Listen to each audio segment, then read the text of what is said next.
Thank you so much for coming to tonight's program with Jen, Psaki, and Jon Favreau. I'm Andrea Grossman, the founder of Writer's Block, now careening towards the end of our 28th season. I want to thank both Jen and John for spending the evening with us tonight. And before I go any further, I want to add that we're in strange times. So hear me out.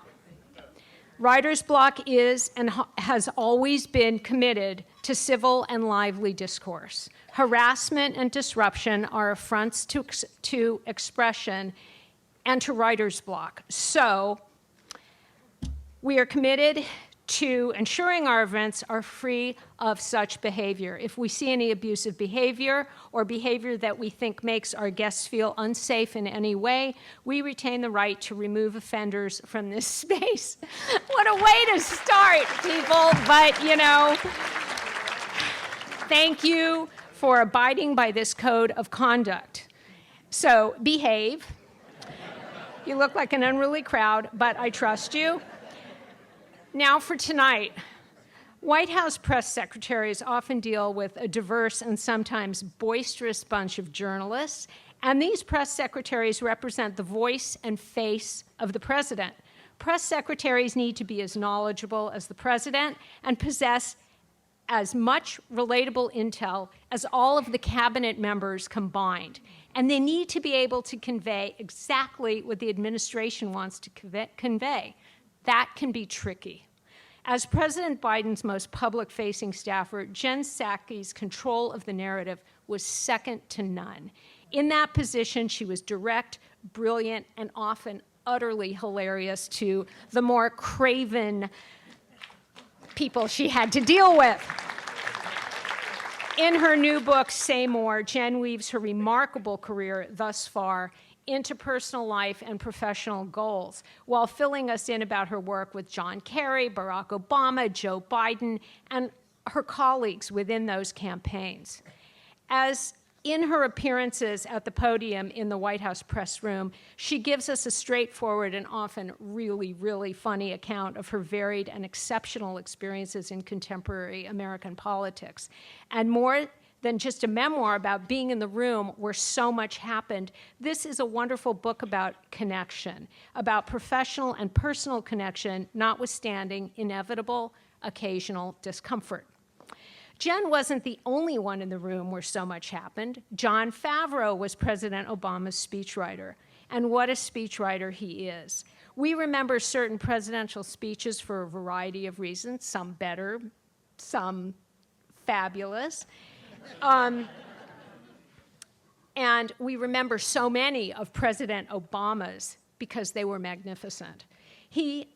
John is now one of the brains behind Crooked Media and is, of course, one of the pod guys. He and his pod guys have what promises to be a must-read book coming out this summer called Democracy or Else. Jen Psaki and Jon Favreau. Hey.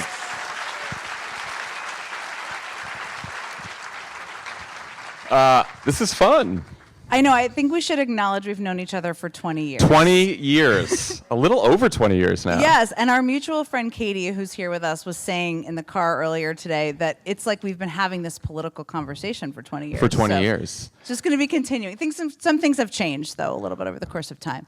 Jen and I met on John Kerry's primary campaign. Then we worked in the general together. Mm-hmm. Then we worked in the Obama campaign. Then we worked in the Obama White House. Because John Kerry did not win. So we went to work for Obama, yes. And then in the White House. And I will just say to start, of all the people that I have met in politics during that time, I can't think of anyone whose success has been as deserved and universally celebrated than you.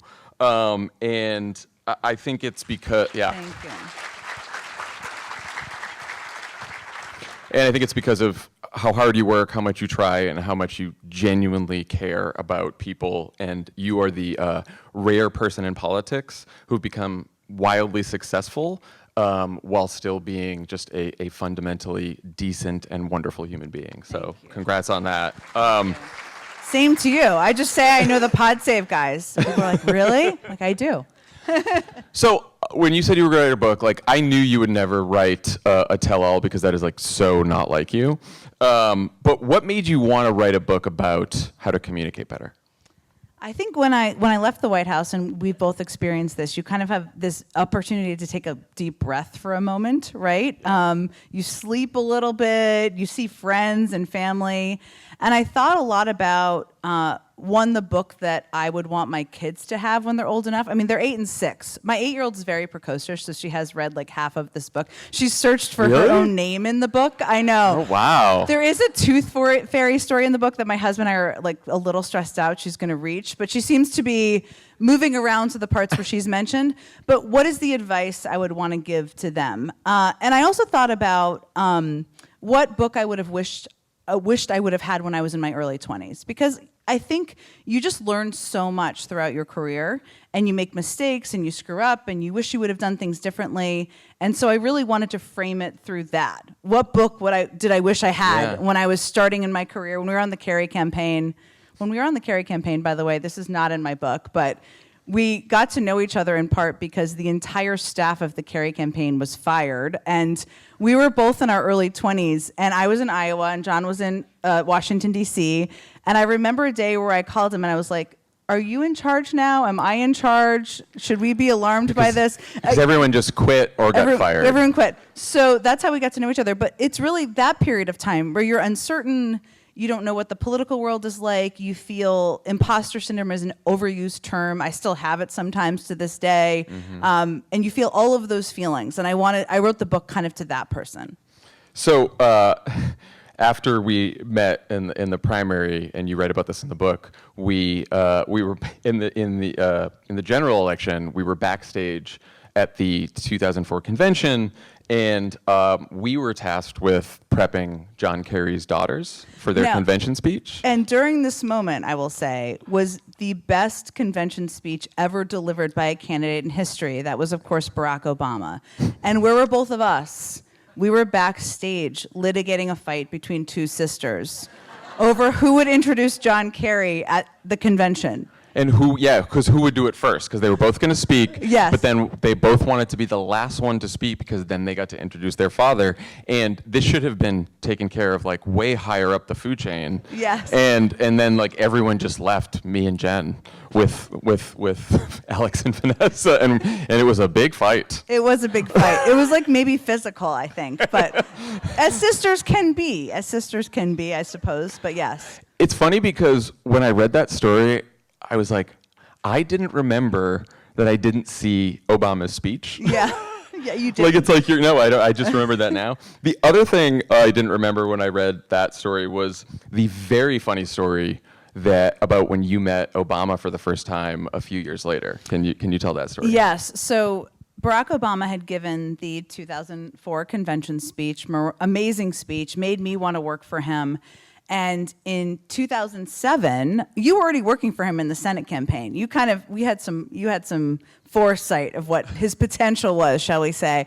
And I was sent out to Ohio to staff him, which means kind of travel with him to an event and be with him, make sure he didn't say anything that people, was crazy. He wasn't going to, but still. So I'm at this event. Now, what they do when you staff candidates is they want the motorcade to move as quickly as possible. So I was sitting in his car when he got off of the plane. Now imagine, I'm 20-something at this point in time.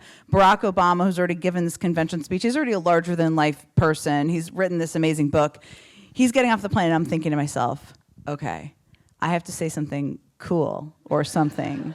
And so I said to him, when he got in the car, I said, you may be wondering who I am and why I'm in your car. And I was like, that was pretty good. That's good. I think that's a good opening line. I didn't even ask all of you guys about that, but that's what I said. Now, it really descended after that because he sits down in the car and I get my bag caught on like a part of the, I was part of the car somehow. And the entire contents of my bag. I'm talking lipstick, tampons, pens, makeup.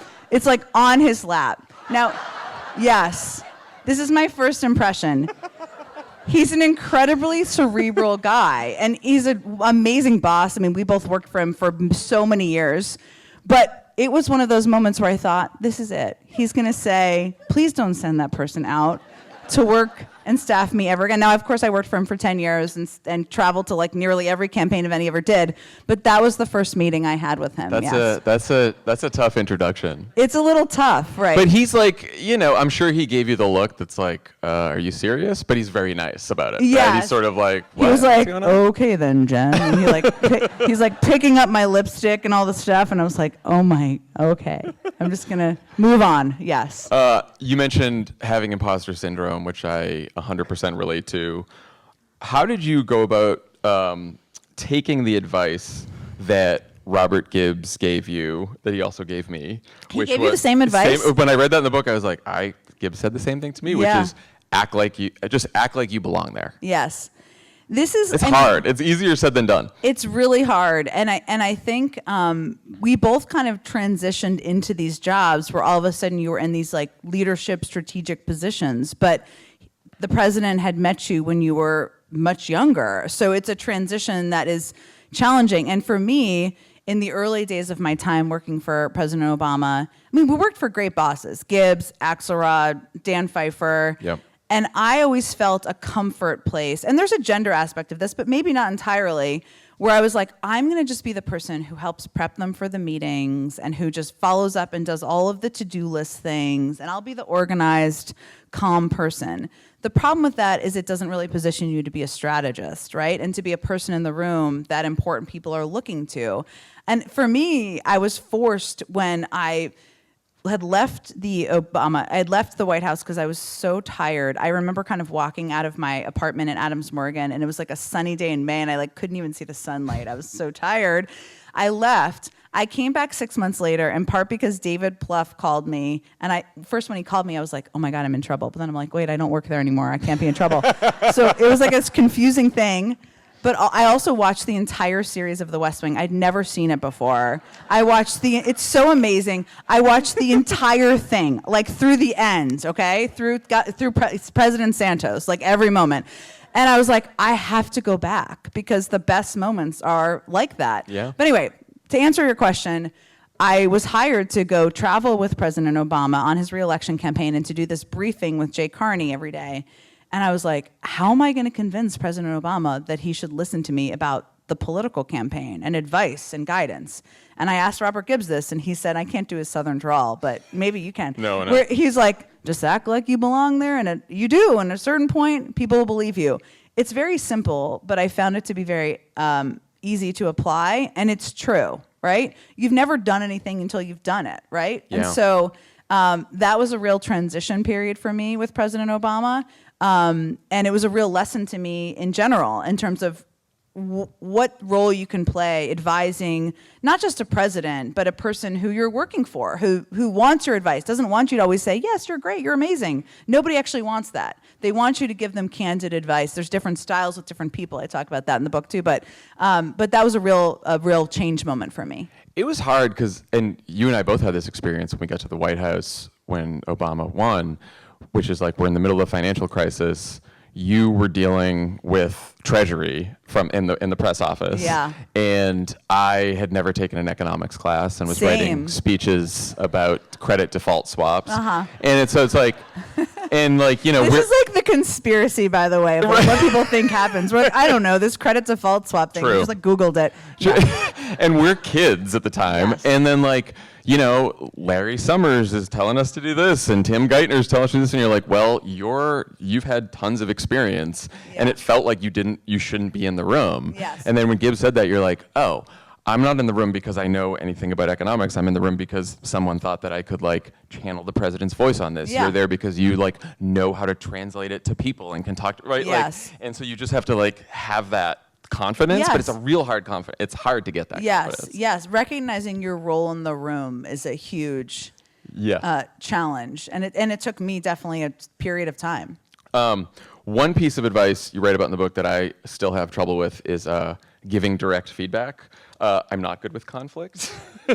Not great with people not liking me. And you're sort of like this too, but you learned, and I watched you over the years learn this, to speak pretty directly and honestly to the people that you worked for, including John Kerry, Barack Obama, Joe Biden, even when it was uncomfortable. And it's like, it is always such a hard balance because you never want to say something that pisses off a president. Yeah. But it's so funny. It's true. you just don't want to say that. But you also want to do your job, which Yeah. sometimes, if you're in these jobs, involves pissing off a president. Yeah. How did you figure out that balance?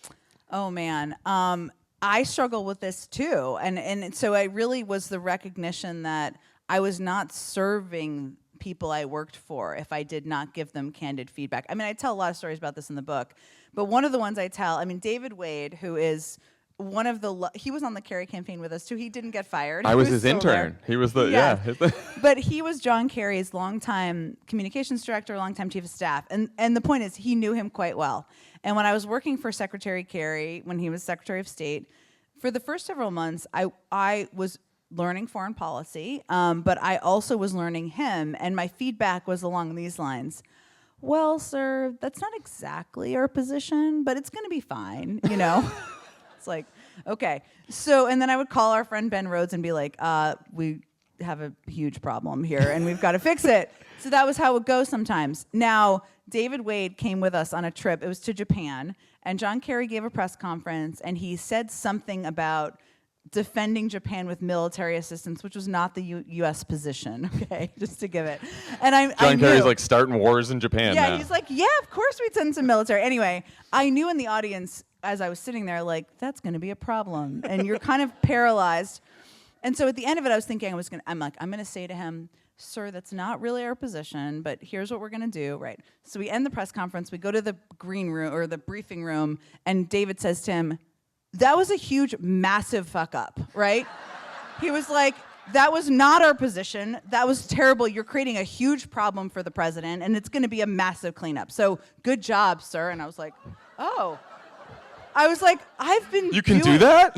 I know. I was thinking, I've been doing this all wrong. Now, I would never speak to President Obama like that. Yeah. Because that wouldn't be effective. I don't even know what he would do if I did that. But He'd be like, what? he'd be like, whoa. But I learned that, I mean, John Kerry's won Purple Hearts. He's like run for president. He's not a shrinking violet. He can take some tough feedback. And so I started to give him tougher feedback. And I tell this story in the book. It's not really that relevant how tall I am, but I'm 5'3", and he's 6'4" or 5. He's very tall. He's huge. He's very tall. Yeah. And he walks with these long strides, too. So I tell this story in the book about being at in Vienna for Iran nuclear negotiations, and we were near the end.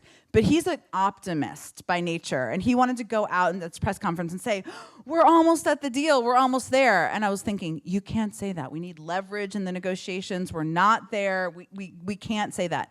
So he's like, we're ready. So he like leaps up in like a bound. He's like a Labrador, like a kangaroo. I don't know what. But he leaps up and he starts bounding down the hallway. And I'm chasing after him. Now there's like delegations from all across Europe, China, Russia. And I'm like, that's not credible. You can't say that. That's not credible. I'm like screaming at him in the hallway. I'm very surprised no one wrote about this at the time because it was like quite public. Point is, whether it was because I was screaming at him or what, he didn't say that. But I learned that he needed tougher feedback, but he wasn't going to be hurt by it. I mean, he could do what he wanted. He was the Secretary of State. It was his choice.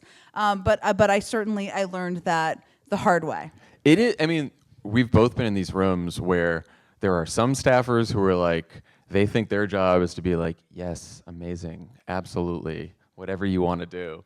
And it's like, that works for a while, but you're also like, well, are we going to win? Are we going to pass the legislation? Are we going to do the job that we came here to do? And like, as uncomfortable as it is, the only way that you can actually like get, and you realize that the person in charge, the principal, they actually want to hear tough feedback. And they want it, and they make their own choice. I tell this story, and because you've written so many State of the Unions, this in 20. Lovely speech. 16. It's it's like the worst journey ever. Worst. But in 2016.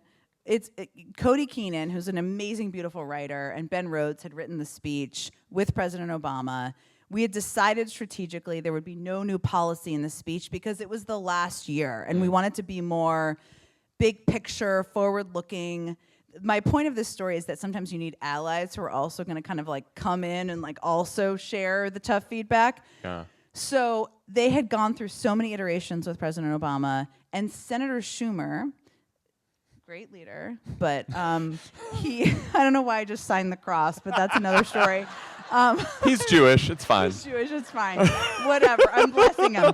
I feel bad because this is not a great story about him. So, it is. He wanted there to be language in there about student loans, huge important issue, something President Obama deeply cared about, but we couldn't do a proposal on student loans and no other proposals because it would have been bizarre. And he had worn, to his credit, President Obama down so much that he was like, let's just put a paragraph in the speech. Let's just put a paragraph in the speech. And Cody was like, this is going to kind of ruin the speech because that's not, the speech is high, it's forward-looking, it's optimistic. There's probably also like 5,000 words, and Obama's like adding more words. Oh, and you're yeah, like, of course. no more. They always add words. That's always a thing. Anyway, there's this picture that was on the front of the New York Times the next day because we had a photographer there randomly, where President Obama and Ben and Cody are sitting on the couch, and they are looking at me like they are exhausted, annoyed, exasperated, maybe a combination.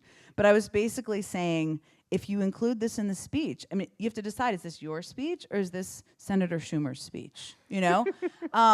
It wasn't in the speech. I'm not saying I was the convincer, but the point is, you have like a lot of strategic, you have to like bring in strategic allies sometimes when you're convincing people. It's like as much diplomacy as it is anything else. How are we going to get them to do this? And sometimes you don't win. Yeah.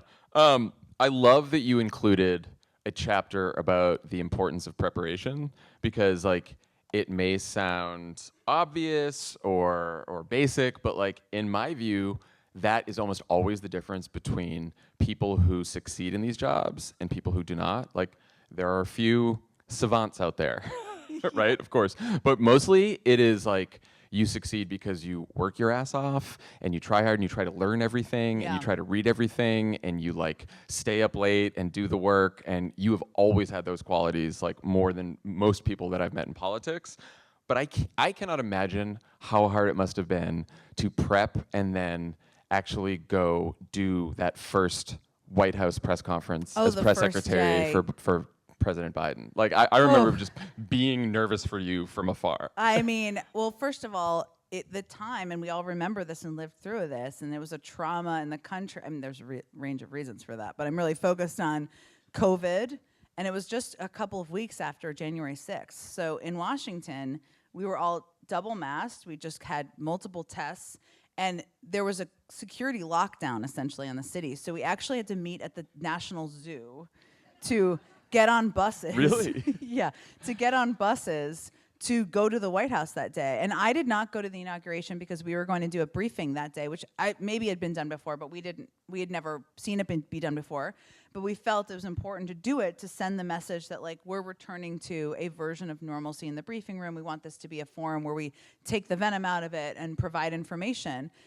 But that morning, I remember getting on the bus. We watched the inauguration on our phones. I couldn't really, Lady Gaga sang, and I remember being like, what's on her? She had like a brooch. It was like a dove, I think. But it was like you couldn't tell because the phone was so small. Everybody had their phone, so it was like echoing each other.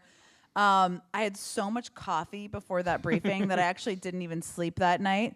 But I remember thinking, okay, like, the most important thing I can do in this briefing is answer the inevitable question they're going to ask, which is, how do you see your role? And will you ever lie to the press? Yes, you have to answer questions accurately, of course. And I tell this funny story of going to the Oval Office beforehand and saying to President Biden, so they're going to ask me about the letter that President Trump left you. And he said, he left me a letter? And I was like, well, I don't actually know. I mean, he didn't give me a heads up on it or anything, but they typically do. And so it's like, there is a letter, there isn't a letter. Did he leave you a letter? And he read the letter while I was there, and I remember thinking, it's beautiful penmanship. I mean, he did a lot of damage to our country, but the penmanship is quite lovely. I would not have expected that. It was beautiful script. I couldn't read it. He didn't let any of us read it. He's too graceful for that. But he wanted to describe it as generous and gracious, I think. I was like, we were all like, we can't call it generous. He just like led an insurrection 2 weeks ago. No. So No, but like we did want to acknowledge we were trying to. It was about the transfer of power and following the. So we talked about that, but other than that, I knew that how I answered that question was the most important thing. There's this funny video because our friend Jennifer Palmieri was there beforehand for the circus of Corinne and I doing this like funny shimmy right. Oh, before, yeah, I remember right seeing. before we went out. But yeah, it was. I was quite nervous before the first briefing. Was the job everything you had hoped it would be all those years? It's funny because I talk in the book about how I was twice the bridesmaid, as they say, the runner-up for the job twice. And the first time I was relieved. The second time I was bummed, though also Josh Earnest is great and was amazing at the job. And he's like, was my friend at the time and still is to this day. But Who dropped the ball and didn't tell you that you tell the story in the book yeah. that Rhodes told you that you didn't get I was like, what the fuck was happening there? Oh yeah, I know. Well, sometimes That's outrageous. I was like mad on your behalf reading the book. We don't have to be mad anymore. Government officials are not always great at the HR side of things, and so I tell this story about how I had interviewed for the press secretary job. The first time I interviewed for it, I interviewed with President Obama. The second time, I was sort of waiting to have my interview with President Obama, which never happened. And then one Friday, when I was about to do my own briefing at the State Department, our friend Ben Rhodes called me and was like, I know this is not what you're going to want to hear, but I just saw a statement printed out on the copier of the announcement for the press secretary. So I wouldn't have known, I don't think, otherwise. But I've moved on. But I tell the story in part because I felt bummed, but I also felt kind of embarrassed in that, like, I thought maybe I had a real shot at the job, and then I had to see, and then I woke up the next morning after drinking too many glasses of wine. I note in the book, true. And I realized I had to go on a trip with President Obama and Secretary Kerry the next week and all the staff. And I was like, oh my God, this is going to be so awkward, right? And I called my mother, who's a family therapist, so she gives great advice, obviously. And she said, hold your head high. It takes two to make it awkward. Meaning, just like you know these people a long time. Be proud of what you do. Be proud of who you are. And I did that. And I also realized everybody had moved on. Nobody was looking at me thinking like, you're a failure. That's why we didn't give you the job. There's a lot of things going on in their lives. Yeah. So it was just more of a moment of self-reflection of it was tough for me. Everybody has a lot going on. And then of course, like, I actually got to do the job at the perfect time for me. And I'm very grateful for that. It's hard to have that perspective when you're going through it. But I mean, you ended up being, I think, like in my lifetime, the best person who's ever done Thank the job. you. Like, you really, it was incredible to watch. I want to know how much shit your friends and family gave you about Psaki bomb. Oh. And just and then by that I mean the hashtag, but also just the general resistance. There's Jen Psaki. I mean, know. it was awesome to watch. It's very funny. Well, Alex Michelson, I just did an interview with him. You probably know who he is. And he asked me if I knew what the Psaki bomb drink was. I was like, of course. Yeah, of course. Yes, I was 23 once myself. But You know, the first time I drank with you, it was the first time I did an Irish car now bomb. going down a bad road. You introduced me to an Irish car bomb. I'd I never done did. it. Yeah, you did. I'd never done one before. I just became So I thought very cooler, I think, or not. But yes, if anybody here has siblings, you have a younger brother, younger siblings especially, they make fun of you relentlessly. That's what siblings are for. And they got Psaki bomb sweatshirts.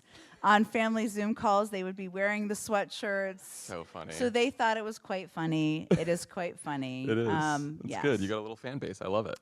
Tell me about the decision to finally leave the Biden White House. And, like, speaking of tough conversations, what was that like talking to President Biden about it? So when I actually went back to not even government. I didn't work on the Biden campaign.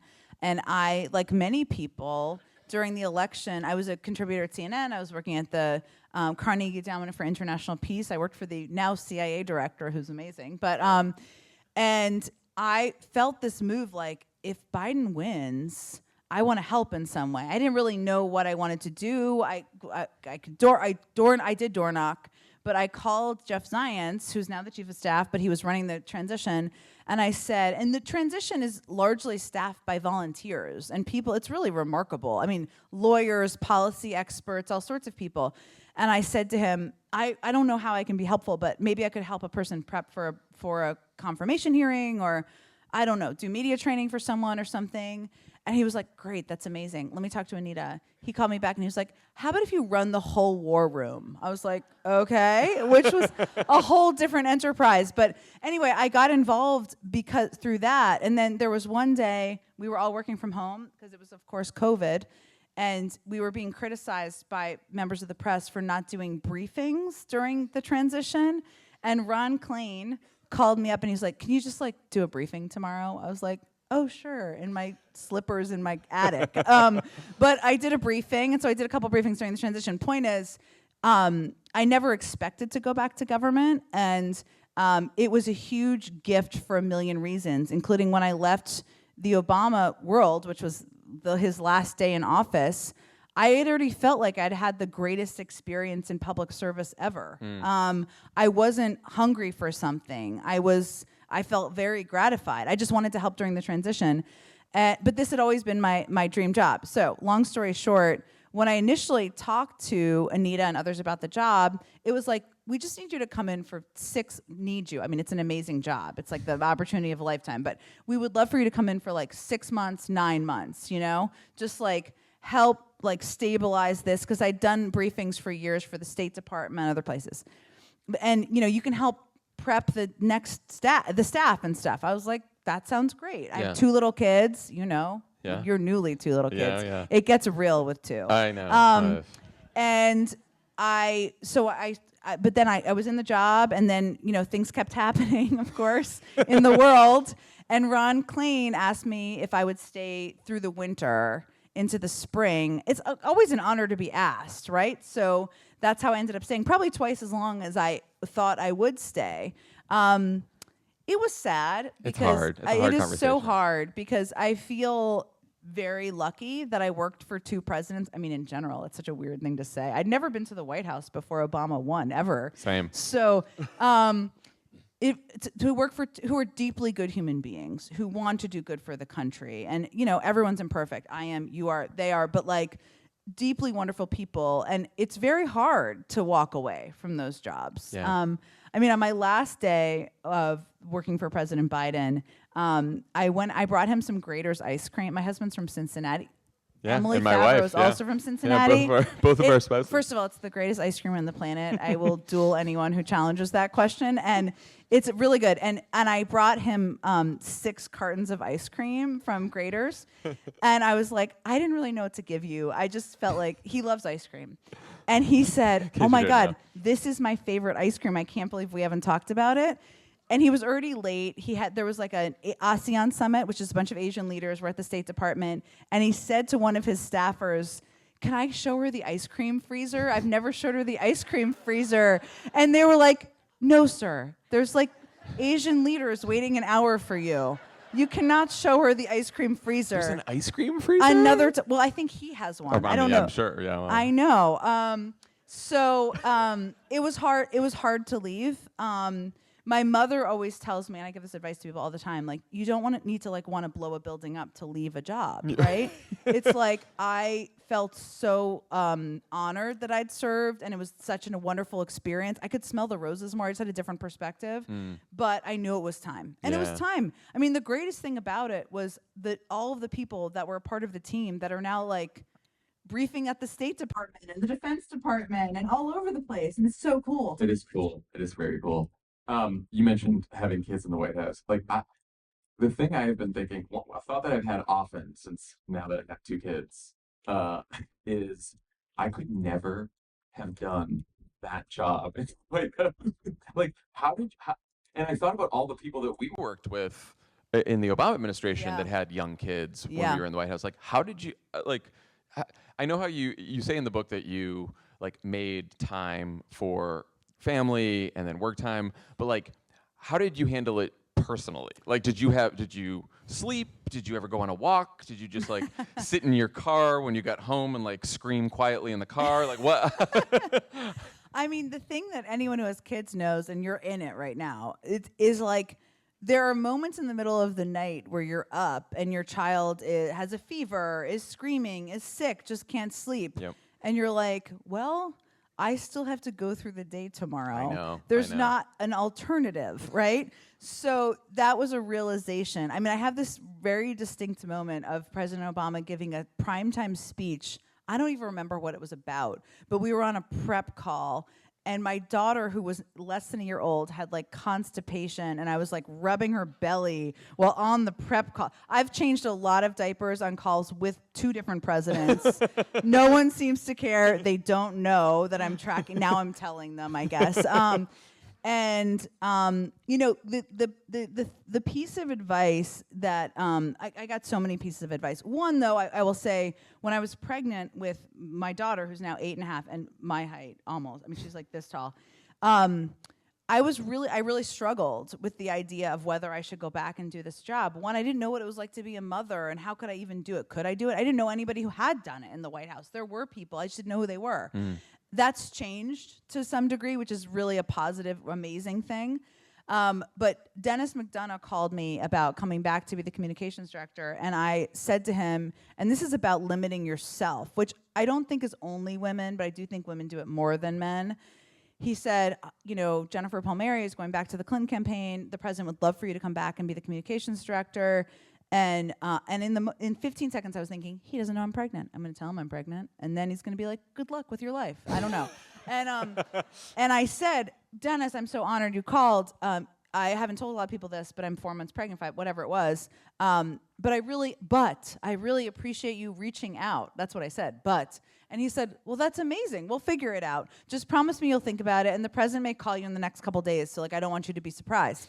President Obama calls me, and he says, I only have a few minutes because the king's in my office, as in the king of Jordan, which is a funny thing to say, but he is the president. Yeah. So, and he said, kids are amazing. You'll love them. We'll figure it out. It's going to be great. And we did. I left at 5:30 nearly every day to pick my daughter up from daycare. You're on the phone. You're available. It's not impossible. You do miss things. There's a reality.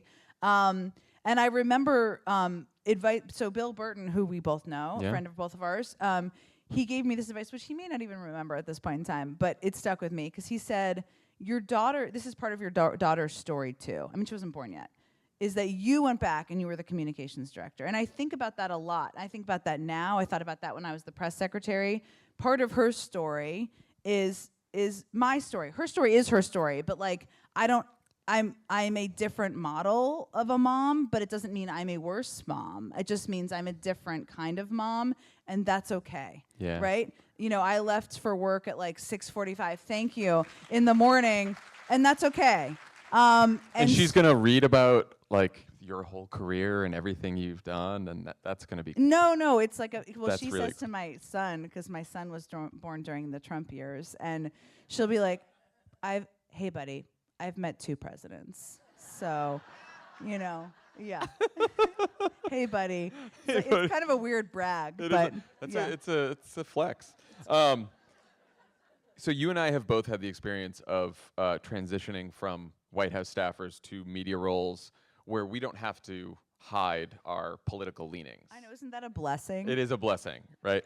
It also like comes with its own set of challenges, and you write about some of this in the book, which is like I still have to this day, I have a tough time balancing my highest priority, which is like to help do whatever we can to like defeat Trump and Trumpism with like honestly analyzing and sometimes criticizing Democrats, which like I only think is useful if it is constructive and actionable, right? Yeah. But it's still tough to do. And I wonder like how you've dealt with that since you've been at MSNBC and how you think about that. This is the question. And I'm not just saying this because I'm a listener, but you guys do a very good job of this. And it was actually kind of a good model for me in the sense of sometimes what is your responsibility to convey is not like, this is what everybody should think and what I think.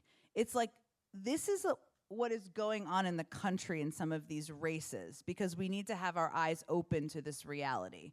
And sometimes that's perceived as like advocating for something different than what people know your point of view to be. But really it is, let's level set about the realities of how some of these issues are sitting in the country, which is an important part of the political conversation. And so that does mean sometimes being critical. It also means sometimes conveying things like a larger percentage of people than you may think are concerned about immigration in this issue. In this country, that's a fact. It can be challenging, right? Yeah. Because it's different than speaking on behalf of a group or an issue or a president or a political campaign. Yeah, it is. It's tough because you're like, all right, you look at Fox and you look at sort of like the right-wing media ecosystem, and you're like, they just lie, right? Like they're just doing straight propaganda a lot of the time, and you're like, I never want to be like that.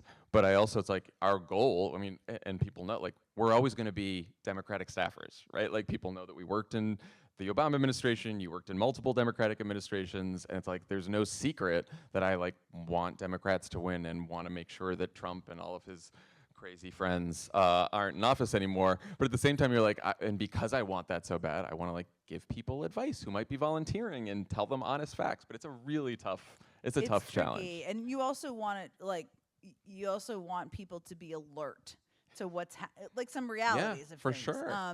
Yeah, I know. I know, it's a tough one. I mean, we'll have to save our like Mike Johnson outside the courthouse commentary for a later time. Oh God. Yeah. Well, Jen's co-hosting Pod Save America tomorrow. That's so true. You'll, We'll save you'll it get for to, that. Yeah, you and Tommy can talk about it. We'll save it for that. All right, I think we have some time for some questions before we go. Trying to think. Sure. Okay. Well, I guess we'll just chill. We'll just chill up here. Anyway, I hope everyone's bought the book. It is a fantastic book. I Thank just want you. to tell everyone, like, I was reading it over the weekend, and there was like advice in that book that I'm like, I should use that advice. I should use that at work. I should use that at home. There's good advice talking to your kids. Oh, that's Especially a very when- humbling thing. Especially like when you, now Charlie's, now that he's a toddler, there's like a lot of explaining, and it does feel like at times I'm doing like diplomacy and like speech writing work, comms work again. It does, yes. because you're like, how do I phrase this? It does, and they're so honest with you. I know I tell this story about trying to explain to my daughter why I was going back to work for President Biden, and I basically took her out to frozen yogurt. She was 5, and I was like, I'm going to teach her about patriotism in this moment. Every parent in here is like, that's ludicrous. And I didn't really think about it at the time. And I take her out, and I'd written it all out, prep, Yeah, right? prep. And I'd written it all out, and I sit her down, and I'm like, you know that nice man who won the election? I know it's a weird way to describe him. She's like, yeah. And I said, he asked me if I could help him, right? Again, funny way, but she's 5, right? She's not even in kindergarten yet. And I said, and so it's going to take some time sacrificing. I'm going to be sacrificing time away from you, and you are the most important person to me, and your brother and all the things. That also means it's a sacrifice for you, but it's for the country. And I was like, does that make sense? And I'm like, oh, I crushed that. And she's like, no. I'm like, okay. Yeah. That's it. That's perfect. Humanizing. It brings you down to earth. Yeah. We have mics here in the aisle, so don't ask your questions from your seat. Come to the mics, and one in each aisle, and make them brief questions. Great.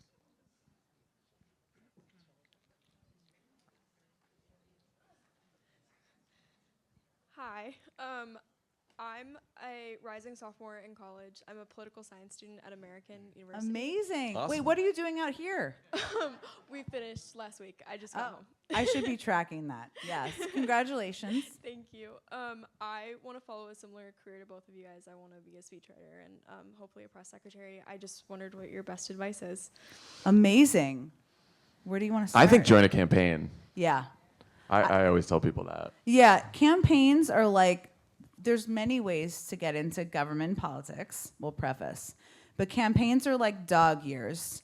And it's where kind of like age and number of years of experience kind of flies out the window, because it's all about winning. Yep. And if you're there and you're competent and good at your job, people are going to be like, can you go do this thing? And you just learn so much. So I would say, are you from out here? Yeah, I'm from Pasadena. So go work for local elected officials, can be a member of Congress, can be a mayor, can be state senator, can be anyone.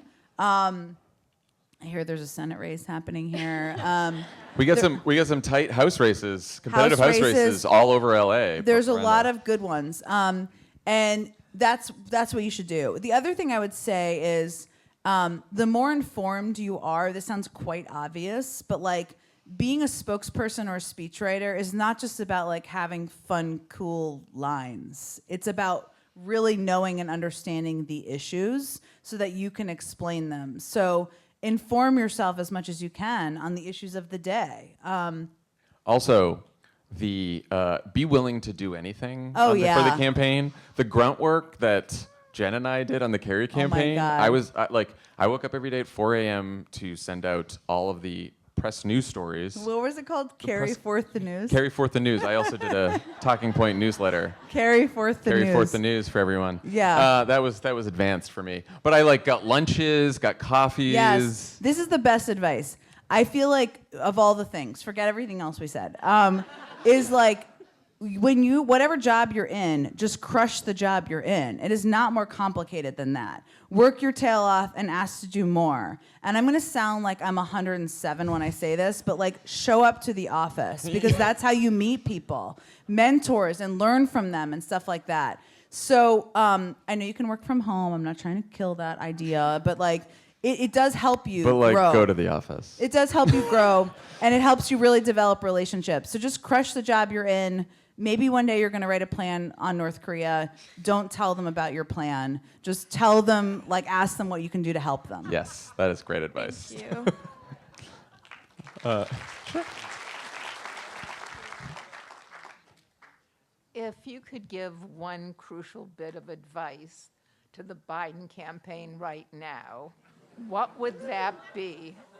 And do you think it's good that in this recent speech he started to refer to Trump? Is that a good thing? Yeah, I think he kind of has to. He's sort of been doing it for a little while now. Yeah. More consistently, though, I think, lately. Yeah. I think that, look, the president is, and he's been like this, he was like this when we knew him in the White House as vice president. He's just had a real connection to working class Americans, right? Like the whole Scranton Joe thing is very real. That's who he is. And he literally wrote op-eds about raising the minimum wage 40 years ago. It's very consistent, his message and his belief. And he gets that viscerally.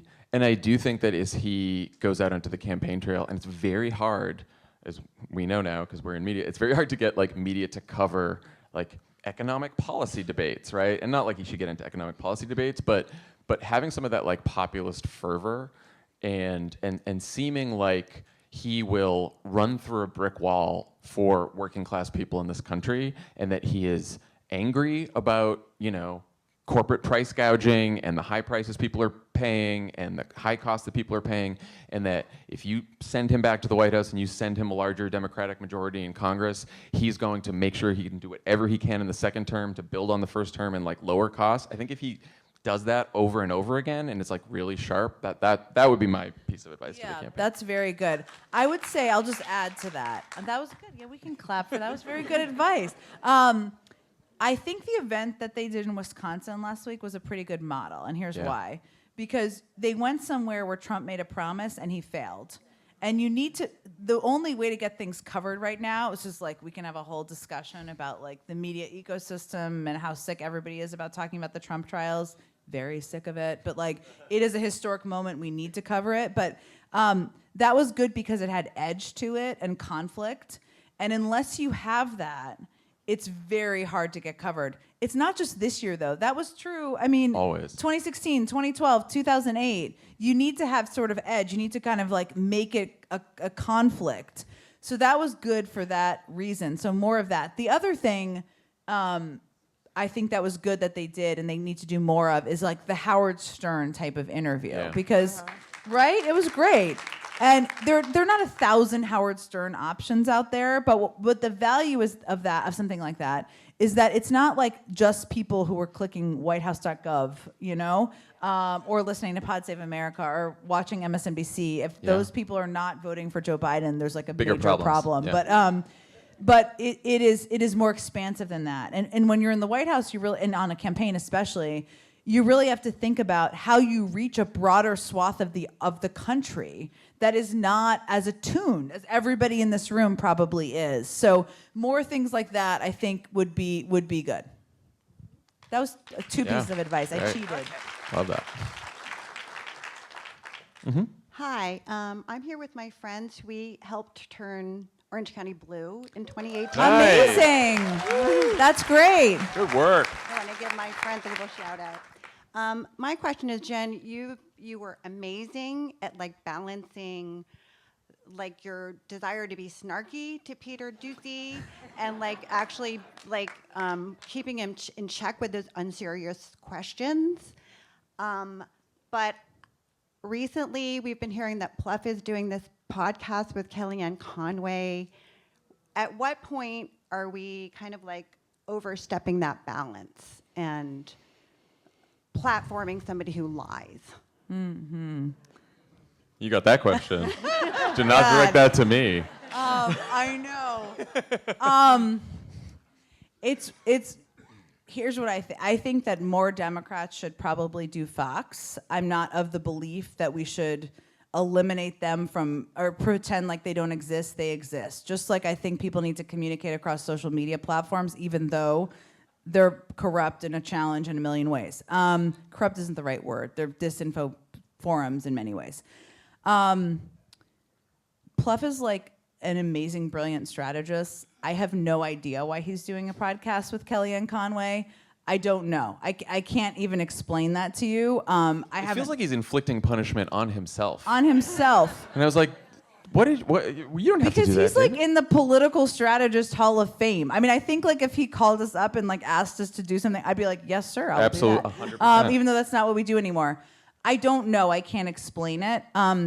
What's tricky, and I mean, John Lovett has like a special relationship with Chris Christie, I think it's safe to say. Yes, he does. You know, I've certainly had a number of Republicans on my show.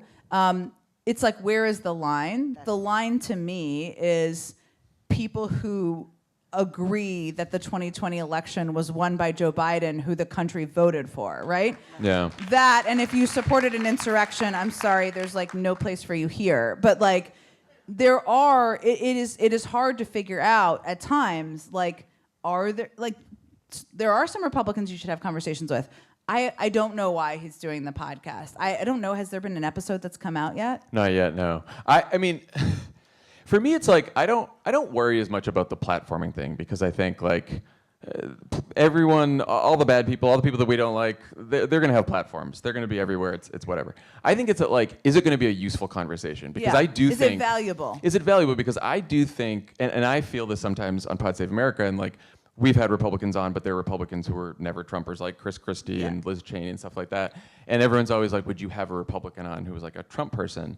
And it's not necessarily because I wouldn't do it because I'm like afraid of platforming them. I would do it because I'm like, if they're gonna lie the whole time, I don't know what the value of this conversation is, right? Like if they say something and I'm like, that's not true, and then they say it again, I say, that's not true, and then we just go back and forth yelling at each other, I'm like, I don't know what anyone got from that. It's not also like not what people are really looking for. I don't care. Right. It's just, it's funny, Ted Cruz at one point, like, I don't think he like posted something about how I didn't want to have him on my show. I was like, what? I mean, like, I think he would want to come on so he can yell at me and fundraise off of it. I'm not particularly scared of Ted Cruz, but it's like, what is the use of that? Yeah. Is that valuable to people watching the show? I don't really think so. Yeah. So that is a good question. The value of the conversation and whether it's adding something is sort of the bar, right? It is important to understand what the thinking is and be clear-eyed about that, but it's also, there's a line. Also, like, we know Pluff, he's gonna be really annoyed by her. Yeah. Oh my God. It's just gonna be annoying. The origin of it, like, where is like the Politico TikTok of how this happened? Like, they're probably working on it as we speak. I don't know. But anyway. Thank you. Looking forward to the book. Thank you. Loving hear you tell your stories. Thank you. So adorable. Will you do? Thank you. Will you do an audible version? There is an audible version. Never mind. Look at that. It is. So fast. We deliver. So fast. Yes. I recorded it. I read the book, and so there is an audible version available if people prefer that. My dad was like, don't send me a book. I'll listen to the Audible. I was like, okay, but that's fine. That's It's so another funny. way. Yeah, it's another way of listening to it. But yes, absolutely. Thank you. A big fan. I'm sorry, my voice is shot.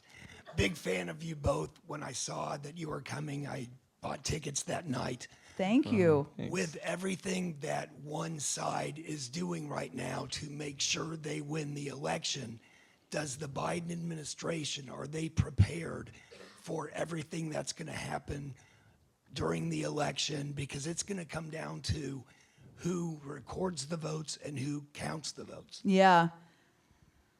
I mean, I hope so. But what I will say about this is that the Biden campaign, from what I've seen, obviously neither of us are on the campaign, but also outside organizations and groups are dramatically more prepared than they were 4 years ago, because we've seen this movie before, and I think everybody needs to be prepared. They're telegraphing what they're going to do. Just look at what the answers have been by a range of people who want to be the vice president. I mean, there's a couple litmus tests right now, right, to be vice president. One is to say that Trump won the 2020 election. 2 is to say that you won't necessarily support the outcome if Trump doesn't win. And 3 apparently is to show up outside the courthouse, and that's Yeah. very strange. Yeah. But like, Also, like, willing to take one with the mob, you know? I mean, it's very. I'm seeing one him for the like team. outside of in New York City, outside the courthouse. There's something very strange about it. But there's a significantly greater infrastructure and investment from what I've seen and from what I understand from the campaign and the DNC to prepare for that. But they are also telegraphing. They have every intention of doing a version of what they did before in terms of challenging the outcome and questioning the outcome. I will also say in 2016, that was when everybody assumed that Hillary Clinton was going to win, including everybody who worked in the White House. That was our biggest fear, was that Donald Trump would challenge the outcome of the election because he was telegraphing it then. So this is the same playbook. And this is exactly what they are predicting. And by the way, it's not just him. It's like all of these enablers on the outside. That's what makes it possible. But to answer your question, I think they're much better prepared for that possibility with an entire like legal apparatus, from my understanding of their preparations. I appreciate you both. Thank you. Thanks. Hi. I'm a very big fan of both of you, and especially Pod Save America. So per Dan Pfeiffer, Yeah. I know that polls are a snapshot in time. I Yes. totally get that. The polar coaster. Don't get on it. They also Yes. are horrendous to like hear about. And I'm just curious from your perspective, given what happened, given the insurrection, given everything, why do you feel like people have this short-term memory about Trump? Why do you feel like the polls are where they are? I'm just curious, and maybe this is more of like a human emotion thing, but why do you feel like people still want 4 more years of that? I know. This is something my 8-year-old actually asked me the other day. Well, I A like to version ask of it. 8-year-old questions. No, I'm not saying that. I think it's a very good question. Okay, you're an OG polar coaster rider. Do you want to start this one? Sure. I mean, I've been thinking about this, as you can imagine, quite a bit. So if you never looked at another poll, if you didn't look at any polls for this whole election, right? If somehow you could avoid that, and you saw what happened in 2020, Joe Biden wins by, I know he won the popular vote by a lot, but in the 3 states that got him to 270, he won by 43,000 votes. The electorate in the Trump years since 2016 has been like not just polarized, but calcified. And this is Lynn Vavreck at UCLA always talks about this. And it means that like we are at this point where both parties are roughly evenly divided in the country.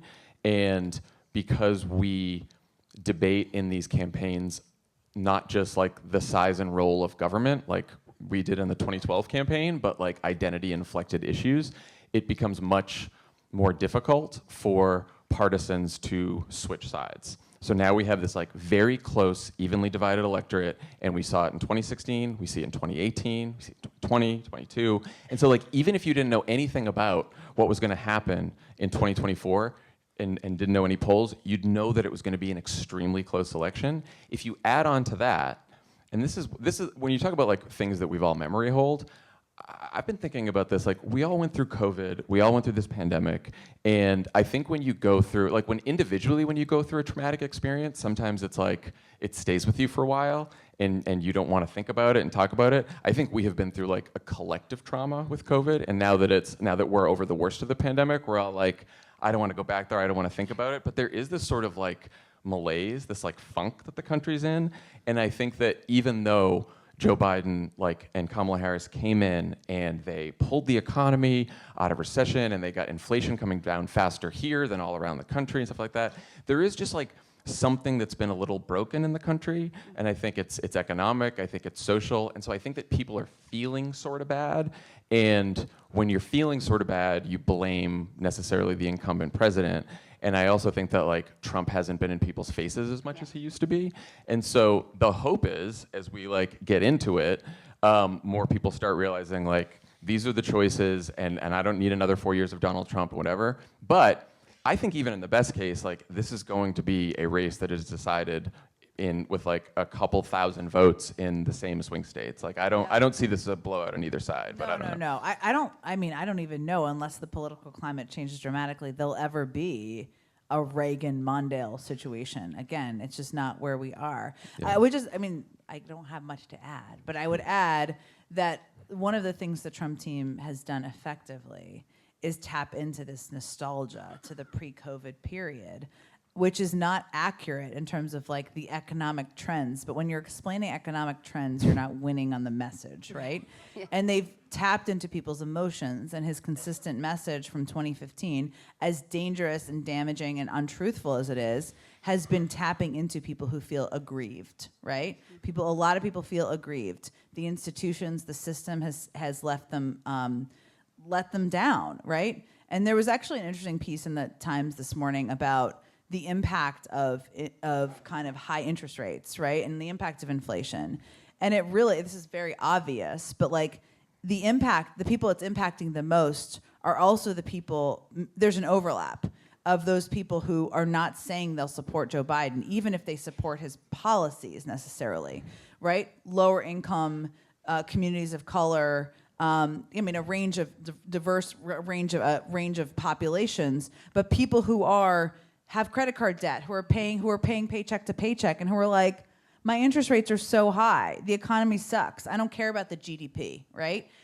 That's part of the challenge, and I think because he's been out of people's faces for a while, there's this nostalgia to this pre-COVID time, which 3 years of that was his presidency. The last year he was telling us to inject bleach, but like people don't remember that part as much. And like, if you're one of those people that Jen is talking about, and you layer onto that those people tend to not pay attention to politics and political news as much as all of us in this room. So like, you're not paying attention to the twists and turns of the latest Trump drama and the crazy things he said and all the good stuff that Joe Biden's done.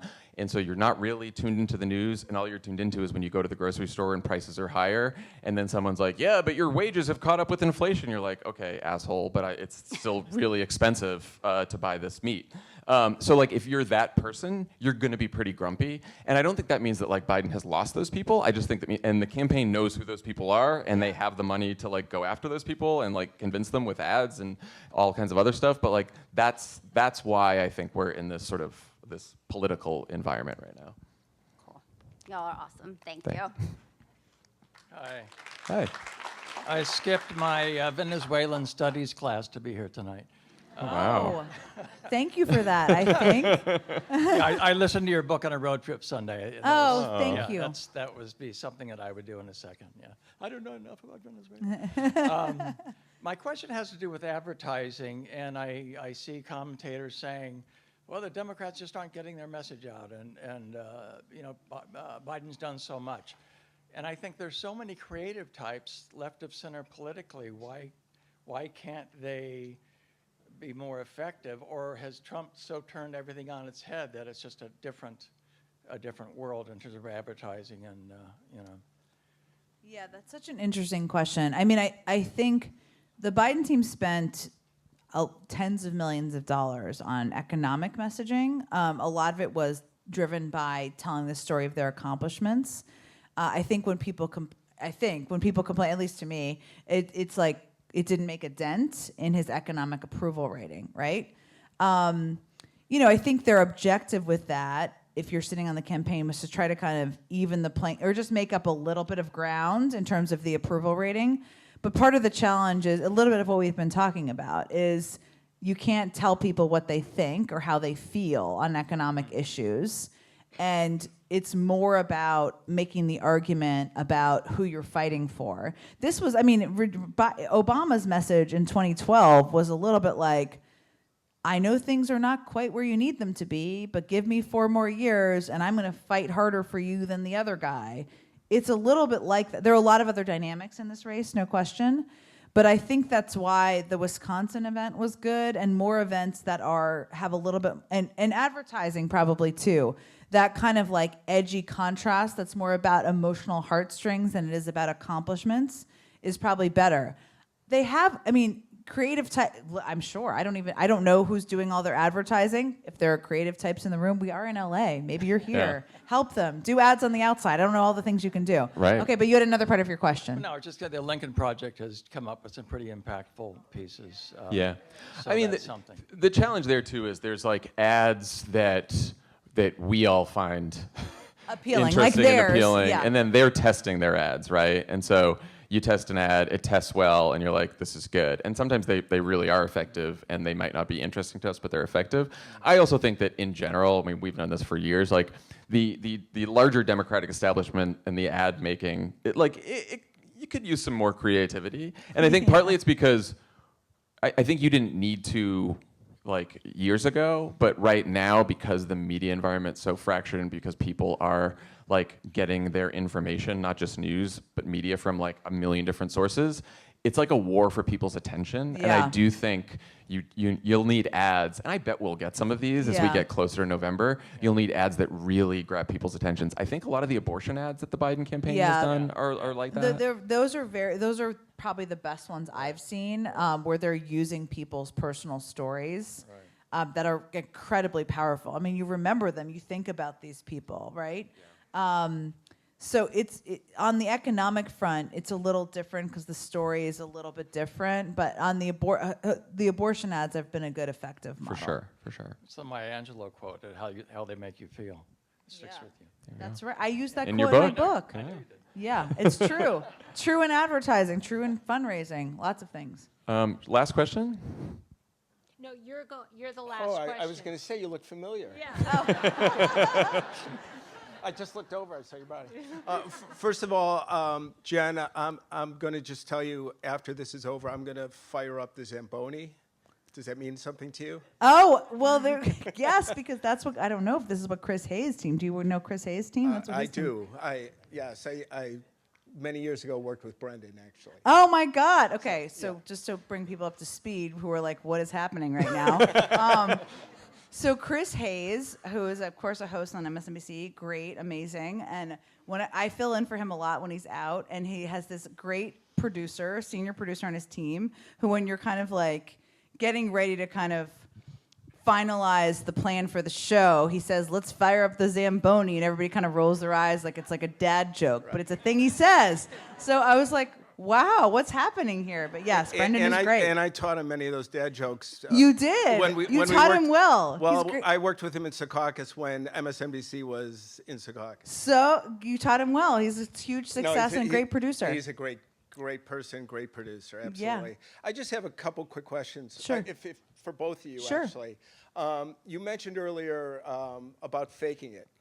And was there ever a moment for both of you guys where you weren't faking it on the inside, where you were always afraid or thinking to yourself, I think I can do this, but that one moment in your careers that you said, I can do this? So it's interesting. When we say faking it, it's like, you can do it in those moments. It's just about kind of pushing yourself to actually take the step to do the thing, right? I say when I was talking about, being the runner-up or bridesmaid or whatever analogy to the press secretary job twice, I knew when I stepped out to the podium that day I could do the job. I mean, I had briefed at the State Department podium for 2.5 years about all sorts of things, right? I knew I could do it. It still is about telling yourself, I'm the person who's going to do this, right? So I think it's not about faking your knowledge and your heart or your abilities. It's more about like telling yourself, I can step out there and do it. I will tell you, like, I have had a similar conversation with like people in the Supreme Court, comedians. I mean, people who are very public people who will say, yeah, before I go argue a case, before I go out on the stage, I think to myself, is anybody going to listen to me? Does this make sense what I'm saying? You know, Rachel Maddow, who is obviously amazing at what she does. Yes, she's amazing at what she does. She is constantly, she will finish a special and she'll be like, that wasn't the best that I could be. And you're like, your Rachel Maddow is pretty good, right? So I say that because I actually think a version of that is good. Like, it's motivational. It's like, I love being underestimated. I think it's like the greatest thing. I'd much prefer that. But I'm also grateful for people who have like pushed me out of the nest at times in my career too. And like, I had it easier than Jen, because in my job you can like go right by yourself, and so like you're not on a big stage giving like a press conference or doing a press briefing. But there were times, like I remember the Iowa Jefferson-Jackson dinner speech in 2007? Yeah. And so like this was like Obama was down to like in the polls to Hillary Clinton, and it seemed like really bad for the campaign, and sort of the last chance to turn around in Iowa. We were doing a little bit better in Iowa, but the last chance to really turn around was this Jefferson-Jackson dinner speech, and it was like a 10-minute speech, and he had to memorize it. And I remember there were like so many advisors for so many months being like, no, you got to do this, and then you got to do this, and you got to do this, and then you get so in your head. And I remember there was like a time in the summer I was like, I don't think I should be doing this job. Like, I don't think I'm good at this. I don't think I can do this. And then finally, like at some point in the fall, I'm like, you got to get out of your own head and like get everyone else's voices out of your head. And I'm like, I think I know what he wants to say. I know him enough. I know what he wants to communicate. And I just got to like, just do it. Just like forget about everyone else, forget about worrying about everything, and then just like go do it. And that's when, you know, and that's when we got the speech. But it's like getting out of your own head, which is a really hard thing to do. But and realizing like there's not another secret room. You right. are the room. Yes.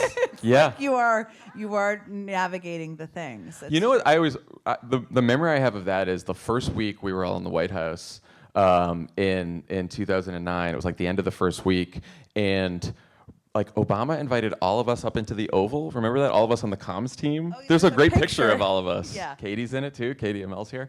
And like all of us who'd been on the campaign walk into the Oval, and we're like, what are we doing here? And then President Obama was like, what am I doing here, right? Because he hadn't been there. And it was just like this group of like 25 people, and we're just like, wait, we're the people now? Right. We're in what is going on? This is a mistake. That is true. Yeah, so.